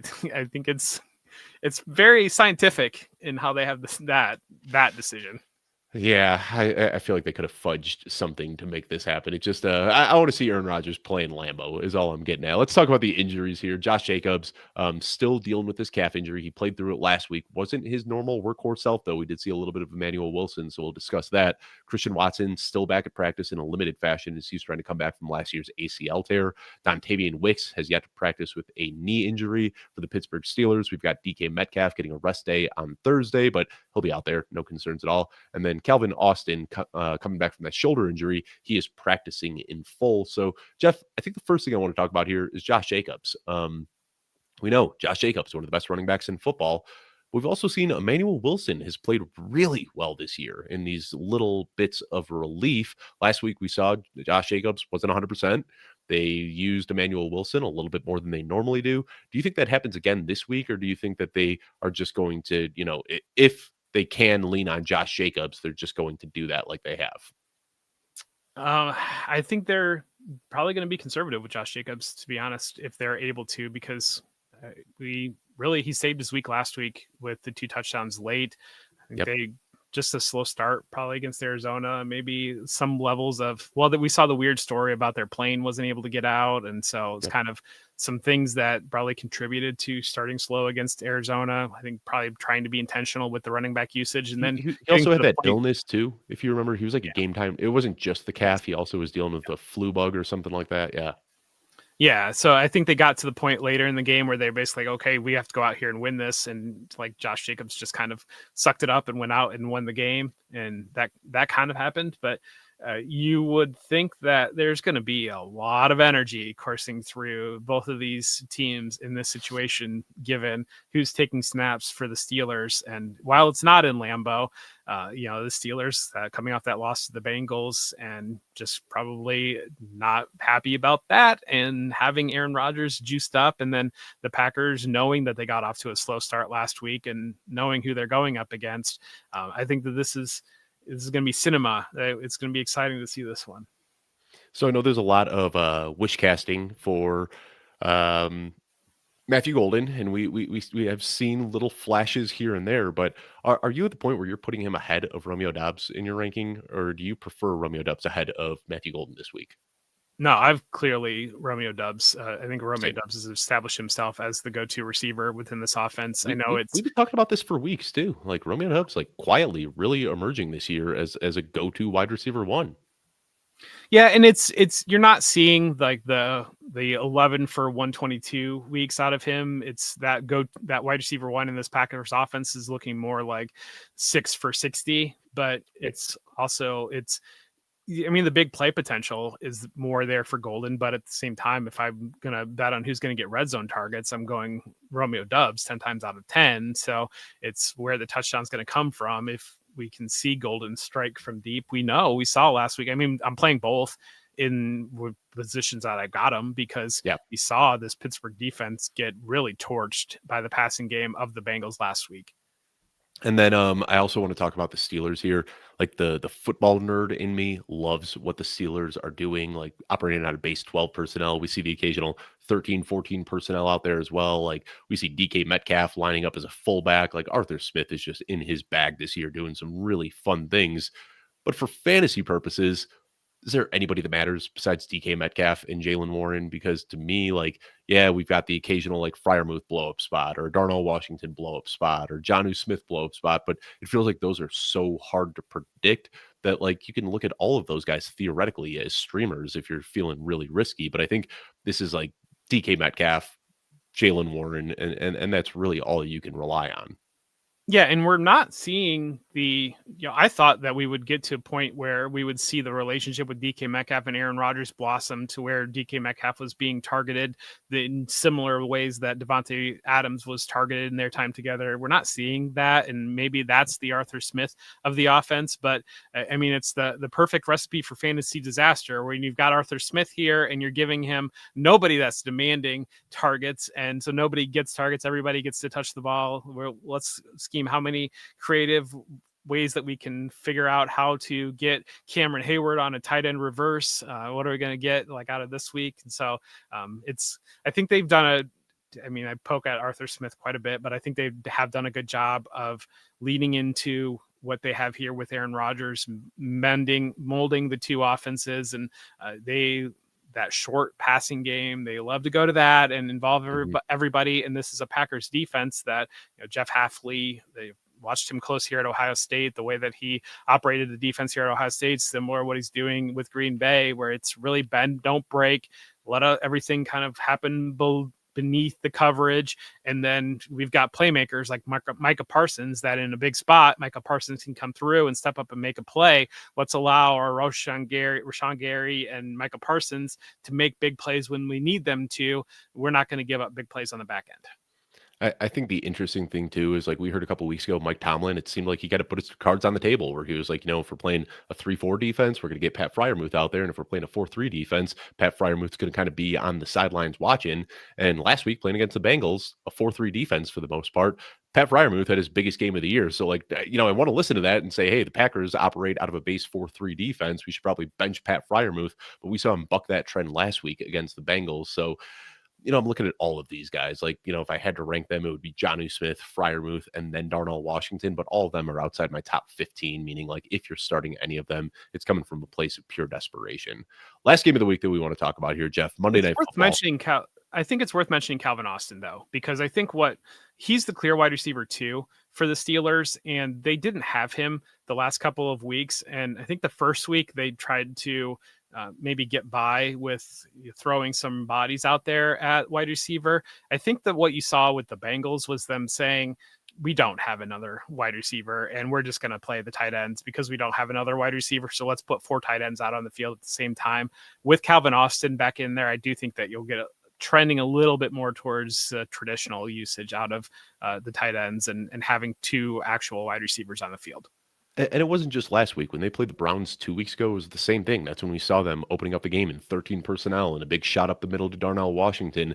And I almost wonder, like, to me, like, I feel like this is what Arthur Smith wants to operate out of, is this tight end rich offense where, you got tight ends leading the group in targets, and then running backs number 2 in targets, and then just like a little dash for the wide receivers. But then you also see DK Metcalf lining up in line and lining up as a fullback. Interested to see what it looks like with Calvin Austin back in the mix, because I feel like Arthur Smith has enjoyed what he's done the last couple of weeks. We'll see how much Calvin Austin is involved, but we've also seen DK Metcalf, his role changed a lot when Calvin Austin wasn't on the field. When Calvin Austin was out there, he was the one running the deep routes and getting the deep targets, while DK Metcalf was working underneath. When Calvin Austin was out of the game, then we saw DK Metcalf start running much deeper. His ADOT went up in those games, so it'll be interesting to see if he does get pushed back into that role. We'll see how that shakes out. But last game of the week, Monday Night Football, Washington Commanders at Kansas City Chiefs. Injuries here. We've got Jaden Daniels not practicing. Marcus Mariota is going to get the start again. Zach Ertz got a rest day. Terry McLaurin back to a full participation at practice after we haven't seen him for the last month. Deebo Samuel also practicing in full with this heel injury that's plagued him for the last couple of weeks. Kareem Hunt didn't practice, dealing with an ankle and a knee injury. Rashard Smith practicing in full, and Xavier Worthy also practicing in full. Jeff, this would have been a really awesome matchup, but unfortunately, injuries are kind of zapping some of the fun out here without Jaden Daniels. What are you going to be paying closest attention to in this one? I think making sure that we feel good that Kareem Hunt is not going to play, because I think if we feel good that Kareem Hunt's not going to play, I think it opens up for both Isaiah Pacheco and Rashad Smith to be fantasy relevant starts, depending on where you're sitting with your running backs this week. If Kareem Hunt starts to trend towards, maybe it looks like he's going to be active, I would have a lot more trepidation about where I'm going to go in particular with Brashard Smith, starting Brashard Smith.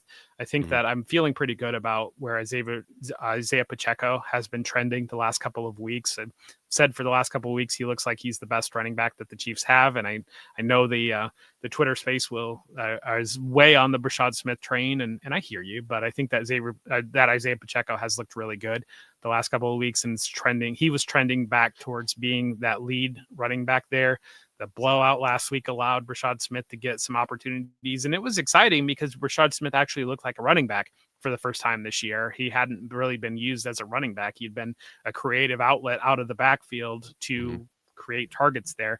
Just kind of seeing how operational is this Chiefs Death Star now that we've got all the pieces in here. Can the Commanders with Marcus Mariota at quarterback push them enough that we can get a full game of all the Chiefs funness, because it does feel like 6 touchdown passes are in play for Patrick Mahomes, everybody going off.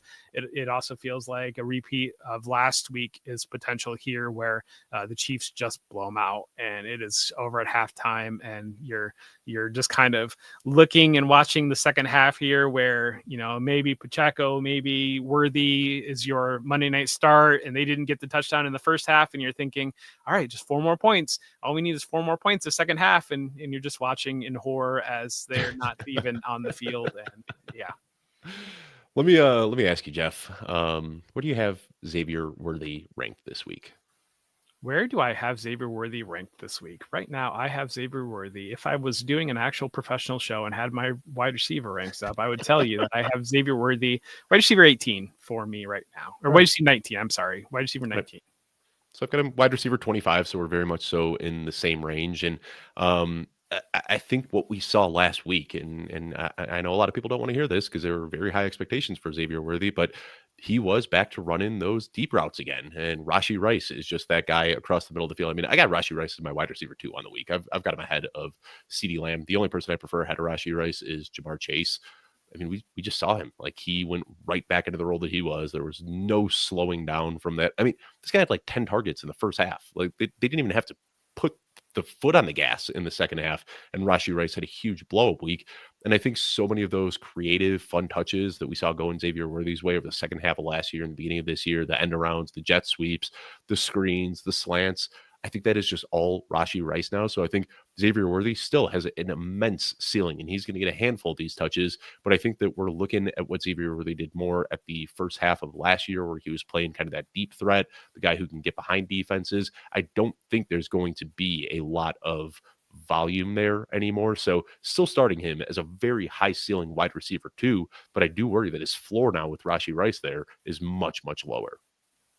Yeah, I probably want to see a couple games here before I'm going to be too definitive on it, because I think you can make the argument, devil's advocate argument, of saying Rashee Rice has been out for over a year. He's been healthy. He's been sitting on the sidelines, and walking into that game last week, they said, "We got it's Rashee Rice time. Like, let's Oh go. Like, yeah, this is he had your like week, 4 man. Let's get targets. you Yeah, let's yeah. get you rolling. Let's like get you feeling good." And then, maybe coming off that, you say, okay, well, we neglected Xavier a little bit last week. Let's get Xavier Mhm. going again. And like, are you going to play this game of like, we're going to, we want everybody to be happy, everybody to be up and rolling? Or is it it's everything is Rasheed Rice is our superstar and everybody plays off of him? I think I'm hesitant to bury, and I've seen some places that are absolutely burying Xavier Worthy at this point. And Rasheed Rice is my wide receiver 3 on the week. So I hear you there. I think the ceiling is high enough for this Chiefs offense that both can get there and be very, very fantasy relevant. I'm very hesitant to just bury Worthy off of one game where they didn't even have to try in the second half. And I Fair. think Yeah. walking in, it was intentional to get Rasheed Rice going. I think that you can make both arguments here, where you can say Rasheed Rice is the Amon-Ra St. Brown of this offense. He's going to eat every single week regardless. And Xavier Worthy is the Jameson Williams now, where, some weeks he'll have some big weeks and other weeks he won't do much of anything. Or you can say, I think that Xavier Worthy is still an elite high-end talent, and they were intentional with Rasheed Rice. They built a lead. They didn't have to go to some of their other pieces. And as you get to some more balance throughout the season, both give you high upside. Yep. I said the Amon St. Brown, Jameson Williams comp. I said that on yesterday's show with Alfredo Brown when we were talking through You our do a wide good job, receiver Dave. rankings. Yeah, I mean, it makes too much sense. It's exactly what Rashee Rice does. And I think the difference is, well, I wouldn't even say the difference, because we do see every once in a while, they will run that end around to Jameson Williams, or they'll throw a slant to Jameson Williams. And I think you'll get that every now and then from Xavier Worthy, but maybe once or twice a game, as opposed to the 4 to 6 times per game we were seeing sans Rashee Rice. Jeff, we did it. Kind of funny. This ended up being one of our longer shows, despite 6 teams on bye, but much to discuss, and always a fun way to just kind of lock in and get ready for the upcoming slate of games. So, any final thoughts on this week before we sign off today? Yeah, I mean, we're all dealing with buys. And so I think it's important to recognize that you can be frustrated when you're looking at your lineup with the buys and the injuries of who you're going to play. And just your opponent is feeling the same frustration when they're looking at their lineup of, context on it. I really dug in yesterday to get my lineup set before Thursday Night Football. And I was like laughing at myself of how many starts I was making, or like where I kind of stood in positions. And then I got out of it and I looked at my matchup and I was still projected to win. And I was like, oh, they must be really going through it on the other end too. So I think that's just a big part of it, of like, everybody's dealing with the bipocalypse. Everybody's dealing with injuries. Don't You be say that, discouraged. Jeff. I'm looking at my home league right now. I have Jahmyr Gibbs, Brian Thomas Jr., Jameson Williams, Kyron Williams, Brock Bowers, Travis Hunter on bye, and my opponent has Trey Tucker on bye. So I'm going to call you out for that one. Sometimes And the they probably opponents aren't are very dealing good, with that. Dave. They probably don't have very good players if they're not on bye this week. Yeah, no, I'm projected to lose by about 40 points in this one, so hoping I can at least squeak out maybe a median win playing against one of the best Well, teams okay, in the Dave. league who has So just nobody on bye. remember that you stacked all your buys in week 8 purposely this summer, because you knew that you were going to take it on the chin in week 8, and you were going to have a super strong roster through the That's rest it. of your matchups. So just recognize that in August, you made this decision to get to this week and say, I'm going to lose this week because I'm going to win every other week. And so, if the everybody's not dealing with buys doesn't do it for you, just recognize you made a conscious decision to have an awful week of buys and suck it up and deal with Everything it and just move on. everything is going just as planned. When I was drafting this team in August, I was saying, I can't wait to start Tajay Spears, Travion Henderson, Jalen Knoll, Dalton Schultz, and Marvin Mims in week 8. That's exactly what I'm hoping for. But hey, we're doing our best out here, and hopefully some of these guys can find pay dirt. This is a fun week. I like buys. It really stretches, what we want to do and the guys that we're looking at, and a really good time of year. But this will be it for the weekend. I sign off from content on Friday afternoons. No more shows until next week. You can find me over at footballguys.com/news. I will be updating our news wire for the rest of the day as we get more information about Friday practices, who's in, who's out, who's doubtful, who's questionable. I will be updating all of that footballguys.com/news. So be sure to check that out. I want to thank you all so much for taking the time to tune in today. We would not be able to do this without you, the audience, taking the time to listen. So thank you so much. Best of luck this weekend, and we will see you next week.